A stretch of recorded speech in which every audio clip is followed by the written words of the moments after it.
Well, as I said at the State of the Union address earlier this year, my top priority is to make sure that we continue the economic momentum that's been established, continue to grow businesses, create jobs, and make sure that we've got the kind of prosperity that is broad-based and allows people not just to get into the middle class, but ultimately to start their own businesses, start their own industries. In some cases, climb out of difficult circumstances and live out the American dream. And one of the major components to do that is to make sure that outstanding goods and services made right here in the United States of America have access to global markets. 95% of the customers of the world are outside our borders, and we've got to make sure that we're able to sell to them. And when we do, our companies thrive. This is one of the reasons why I am pursuing the kind of trade authority that allows me, working with members of Congress, to pry open these markets and make sure there's a level playing field that's good for American businesses and American workers.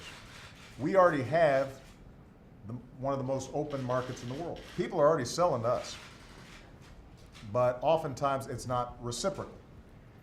And what I want to do is make sure that those markets are as open to us, our businesses, American workers, American products, as our markets are open to them.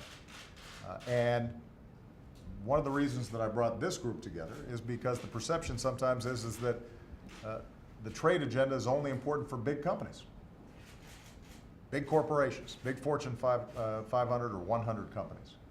Well, the group that's sitting around here is made up of small business people or medium-sized business people who are seeing their businesses directly benefit from export, as well as a couple of mayors, Mayor Nutter and Mayor Buckhorn, Philadelphia and Tampa respectively, who can account for hundreds of thousands of jobs and tens of billions of dollars of sales coming out of the region as a consequence of exports. So among the companies here, we've got companies that range from 4 employees to a couple hundred employees.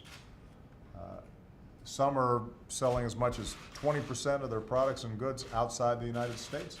Some are just getting started and are selling 7, 8, 10% of their goods outside the United States. In each case, what they know is that if the U.S. government is getting their back, making sure that there's a level playing field, they can compete.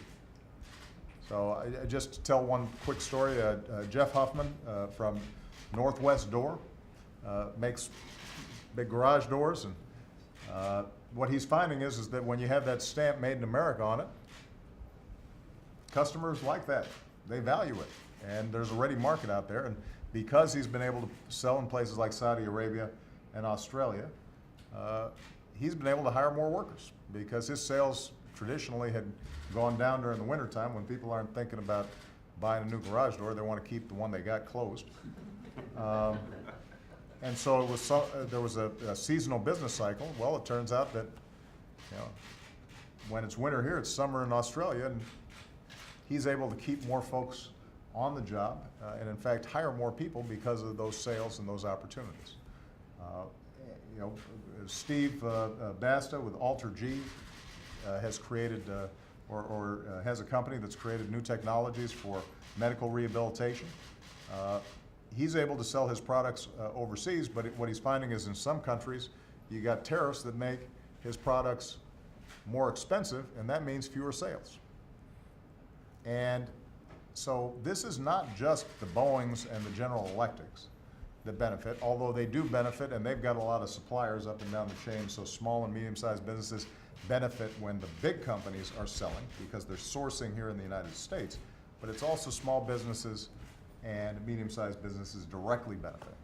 And I want to make sure that that story gets told because we're going to make a big push to level the playing field. And I know that there sometimes is controversy around trade agendas. Trade deals have not always been good for American manufacturing.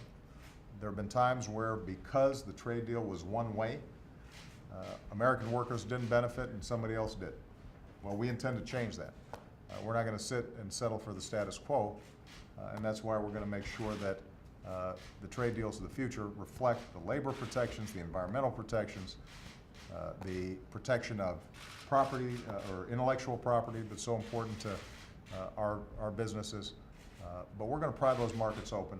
I'm not going to settle for the status quo because we think we can grow enormously. And what we know is that people who export, their workers tend to get higher wages. Those businesses do better. And we want to make sure that Made in America is showing up in every country around the world. That's our goal. And I appreciate very much the mayors who are here, who, as Michael Nutter said, doesn't have time for a lot of abstract ideological debates. What they know is they want to make sure their businesses are able to access these markets. You got Mayor Buckhorn's got the port in Tampa, which is the gateway for the entire southern part of our hemisphere. They know we got to get this done, and so do these businesses as well. So, thank you very much, everybody. Appreciate it.